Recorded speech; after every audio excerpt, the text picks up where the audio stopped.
le Benjamin de la famille et j'aimais trop danser. Même chose, j'étais fiston aussi de la famille. Jusqu'à présent, on m'appelle fiston maman. Jusqu'à maintenant, là, elle m'appelle fiston parce que pour elle, je suis toujours son gamin, quoi, you know. Et puis quand j'étais gamin, moi, tout le temps, j'étais au bord de la mer pour pas plus voler les poissons parce que juste je loge à côté de la mer, quoi, you know. On m'appelait finalement aussi, certains gars m'appelaient aussi chef de port, quoi, you know. Tellement je volais les poissons là-bas, j'arrêtais jamais. Après l'école, j'étais au bord de la mer. La petite histoire, moi, c'était Fayardou comme d'hab. Mais à l'enfance, quand même, la famille, on m'appelait Fayardou parce que j'aimais trop le foot en même temps. Après les cours, il me faut cacher mes vêtements dans le sac pour aller jouer au foot. Et à chaque fois, je m'exerçais. Donc la rue m'a tout appris, quoi. Prince. Depuis l'enfance, j'aimais trop imiter les artistes, les regarder, comme James Brown. Le prince de la famille. En France, on m'appelle Elage. C'était le nom de mon grand-père et aussi son nom c'était Elage. Moi à l'enfance, on m'appelait Dikoro Boulou parce que j'étais costaud quoi. C'était Boulou, Ouais, de la famille. j'aimais jouer au football parce que mon père, Et ouais, son papa jouait à Fiasson. c'est un ancien joueur quoi. Ouais, quoi. Père à son âme. À l'enfance, mes amis m'appellent ZZ parce qu'ils savent que je sais jouer, je sais faire le football, je sais manier la balle. J'aimais partir dans les shows de la rue, me faire voir, c'était ça. C'était un peu ça mon objectif, quoi. On ne peut pas rester gamin toute une éternité. Je jouais au ballon, on m'appelait la Troé. Yep. Bon, là, il a grandi maintenant. On t'appelle comment? On m'appelle Metkila.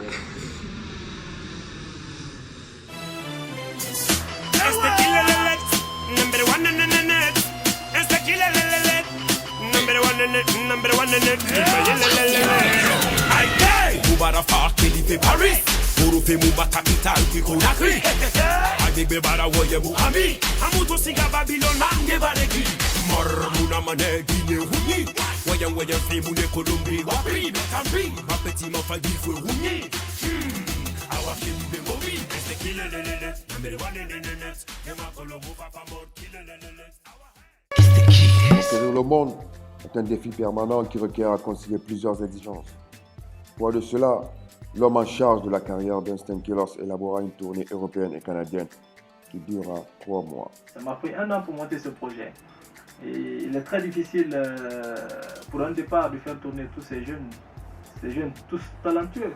Mais on s'est dit qu'il était important quand même de sortir, d'essayer d'aller à la recherche d'une nouvelle expérience. Et ça, on l'a fait de la plus belle manière. Mais malheureusement, tout le groupe ne pouvait pas y aller. On n'était pas obligé de partir ensemble, mais bon, tu vois, ça dépend. Des moyens aussi, parce que dans le pays, actuellement, on n'a pas d'aide, on n'a pas de soutenance, on n'a pas d'accompagnement dans ce que nous faisons. On vole de nos propres ailes.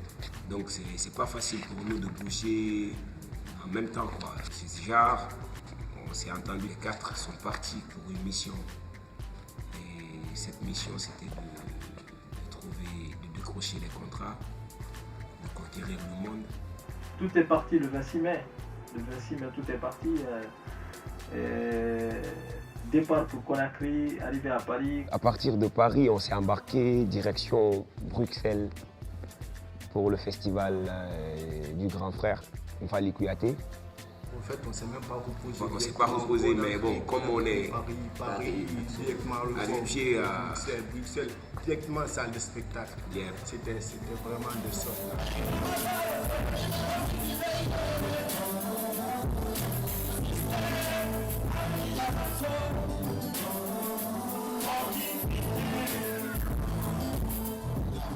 Moi, j'ai aimé, je pense que tout le groupe a aimé aussi. Parce qu'on a eu à partager la même scène que le grand frère Sekouba Bambino. Et c'était une première fois de s'arrêter devant une foule. Je ne sais même pas comment l'expliquer. Ça fait un plus, quoi.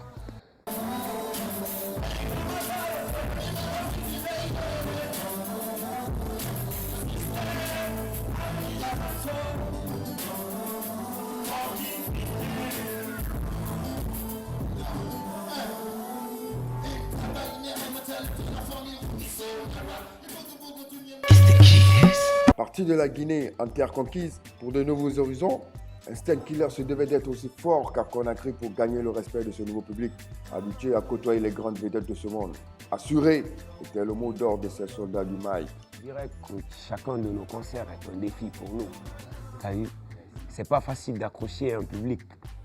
T'as vu, surtout un public que tu n'as jamais connu auparavant. On se disait que ouais, c'était chaud, mais bon, pas carrément. On ne voulait pas se stresser aussi parce que tout ce public qui était là-bas était venu nous voir. Mais bon, comme on est habitué à cartonner dans le pays, donc on s'était dit, donc les gars, on le fait comme à la maison, quoi. On s'amuse. C'était de l'amusement. C'est dans cet esprit qu'on est sorti et on a cartonné, on a eu encore plus de public et ça fait un plus, quoi.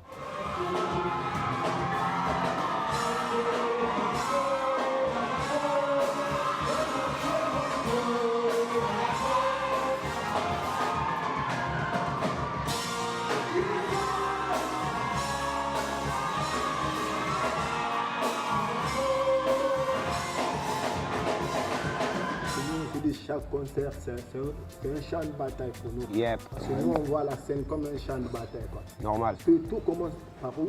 C'est parce que ça commence par la confiance de soi-même. Yeah. Il faut comprendre que Instinct Killer, on a confiance en nous. J'ai confiance à Fishkilla a confiance. Normal. Je me dis, ouais, même Alvin seul peut représenter Instinct Killer partout. Mais Prince seul peut représenter Instinct Killer partout. Donc quand on vient face à un nouveau public, face à un public qui ne maîtrise pas aussi Instinct Killer comme ça, là, on se dit, man, on a un champ de bataille. Yeah. Il faut savoir noter aussi que ouais, Instinct Killer a été puissant grâce au public guinéen surtout. Ouais. Le public de Bambeto par exemple, de Salim par exemple, ouais. Qui sont là en face de nous. Donc on est habitué, quoi. Une fois à l'extérieur, on se donne. Parce qu'il faut avoir le courage de le dire quand même, tu vois. Et ils ont fait de nous ce que nous sommes aujourd'hui. Donc on ne va pas les oublier comme ça, on ne va pas les zapper. C'est la Guinée, quoi. Tout se passe ici. On va les tourner un peu partout, mais le comeback, on va revenir.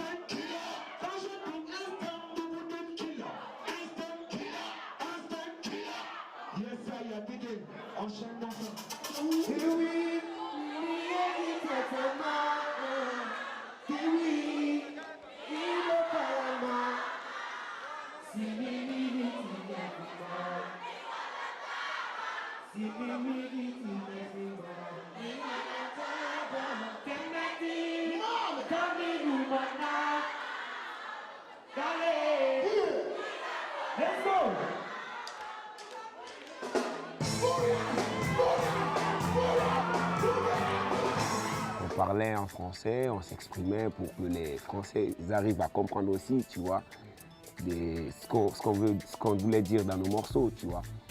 Et en même temps, on essaie de leur faire venir, de leur faire vivre, comment dirais-je, le passé.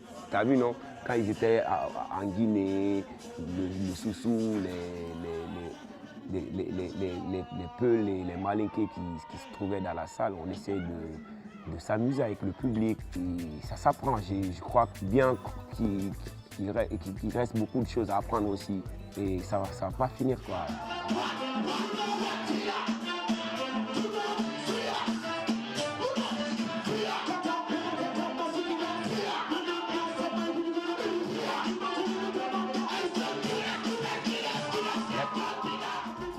Ouais, le showcase à Grenoble, c'était mortel aussi. Hein.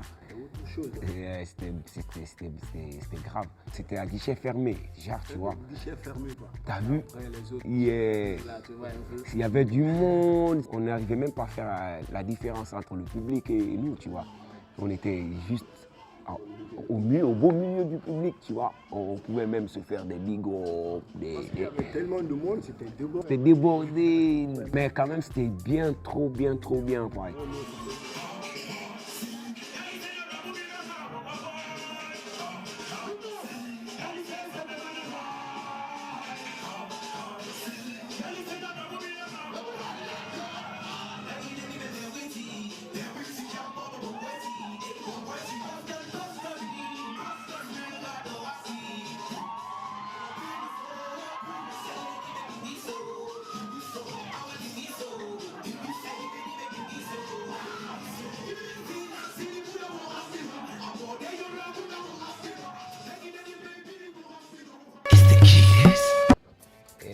Hollande, la soirée Whitey. Tout le monde était en blanc. Le concert s'est passé à Rotterdam, parti à... Comment dirais-je, on est parti en famille parce qu'il y avait tout le monde, il y avait des frères, l'accueil était chaleureux et tout. On a bien aimé là-bas. La première partie de cette tournée prend fin. Instinct Killers revient sur Paris pour préparer le voyage du Canada. Entre-temps, Montréal. Air Canada.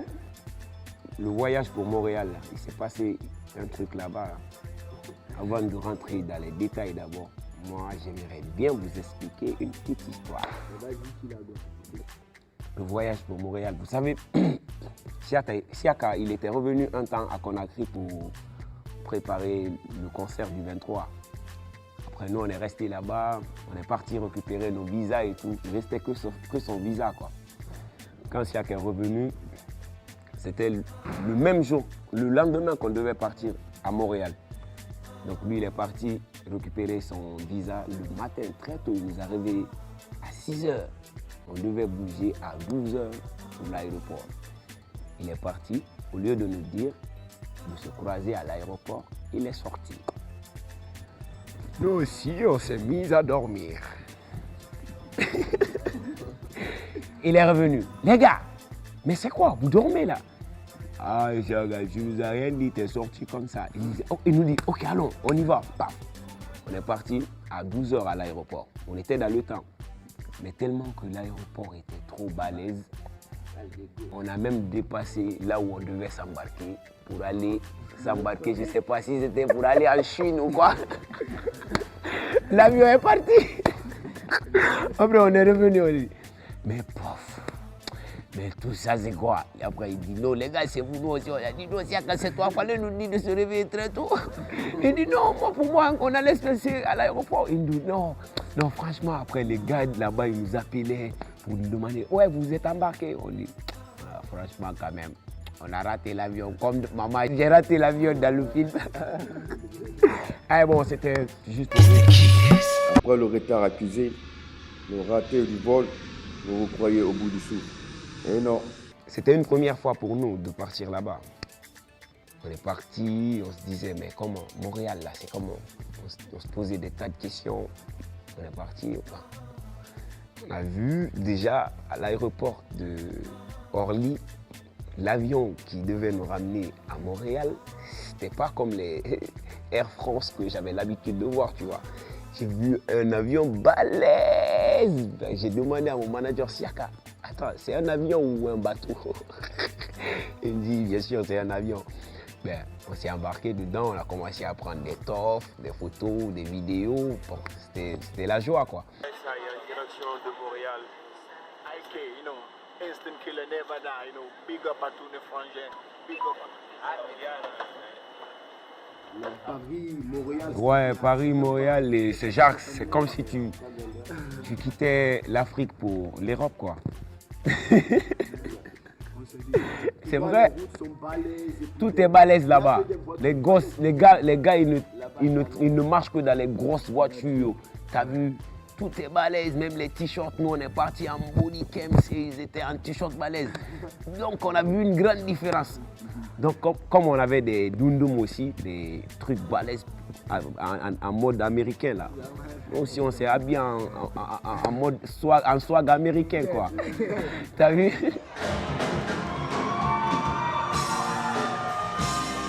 On n'a pas eu assez de temps pour compéter avec les musiciens. Ouais. Juste parce que ça, c'est dû au retard, parce qu'on a non, raté notre vol. Le vol, c'est ça. T'as vu? On avait raté le vol. Et quand on est rentré dans l'aéroport directement dans la salle de répétition, Yep. donc on est venu répéter juste vite fait 1 heure ou 2 heures. 2 heures, ouais, 2 heures de répète. Moi, c'est des professionnels, des pros.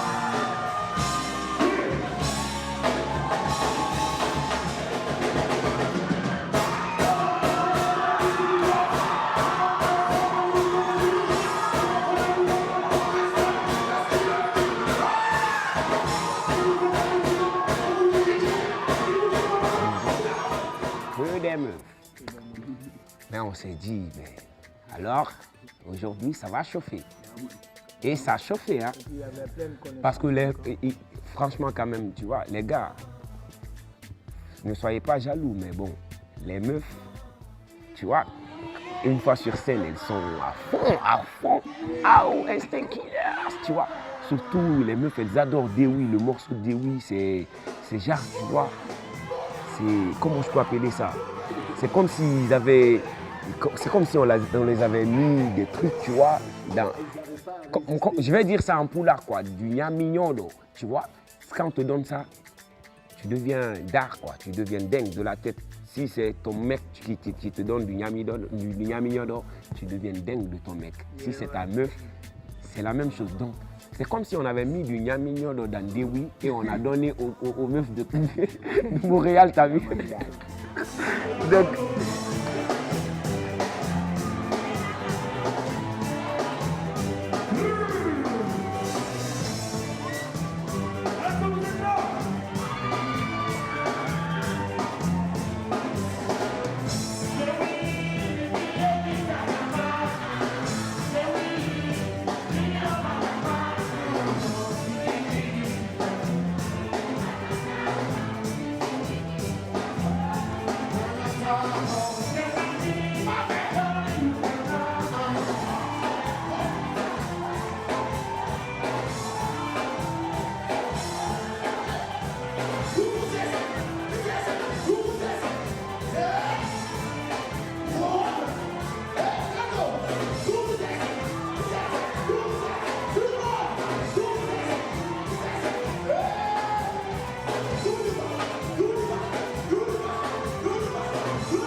Ça fait plaisir pour une artiste de voir le public chanter tes chansons, ça te fait énormément de plaisir. Surtout Saturday Night. J'ai remarqué un truc. À chaque fois qu'on chante Saturday Night là-bas, c'est genre, tu vois, tu as l'impression que tu es en Guinée, quoi. Et ça leur manque là-bas. Les samedis soirs en Guinée, à Conakry, partir au boulevard, partir te balader vers le Kreisberg, vers Taouya, Collision, et tout, tu vois. La Guinée, franchement, quand même, quand tu vas pas connaître l'importance de la Guinée, c'est quand tu bouges d'ici. Tu es là, tu veux sortir du pays, et quand tu sors, tu as envie de revenir. Je ne sais pas ce que nos parents ont fait de ce pays, mais bon, c'est mystique, quoi, tu vois. Une fois à Paname, tu te dis, non, attends, la Guinée me manque, c'est bizarre, quoi. Donc, Saturday Night, c'était l'un des morceaux phares aussi.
Il était en haut, en mode VIP, il regardait le concert tranquille. Il ne pensait pas si on allait la Nous, on était chaud, on chantait. Siaka nous a dit, yo, Moussa est en haut. On a dit, Moussa Mbaye de Dédité Force. Il est descendu. Il voulait juste faire un big up, comme ça, et rentrer. On a dit, non, grand frère, il faut que tu chantes avec nous. Parce que, tu vois, c'est une fierté de partager la même scène avec ses frères, là, tu vois.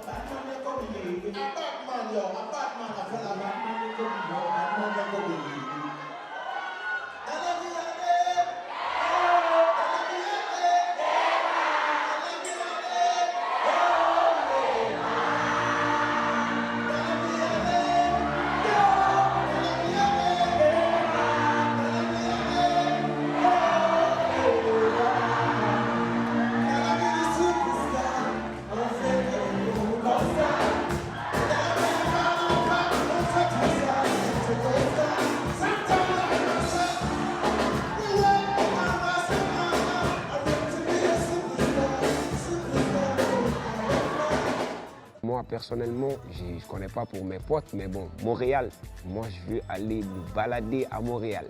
J'ai dit à Siaka, mon manager, j'ai dit, la prochaine fois, le concert à Montréal, il faut essayer de décaler, quoi. Il faut faire genre, on vient d'abord 2 jours avant le concert et 1 semaine après le concert, quoi. Écho, rumeurs et mauvaise langue. Les photos, quand ils n'étaient pas là, tout le monde se la raconte, quoi, disant qu'il y avait un membre qui avait fui en Europe. Nous, on sait que réellement, notre histoire ne s'arrêtait pas en Europe ou en Amérique. Contrairement, il y a d'autres qui disaient que Alvin avait même quitté le groupe. Le fait que ces photos ne sont pas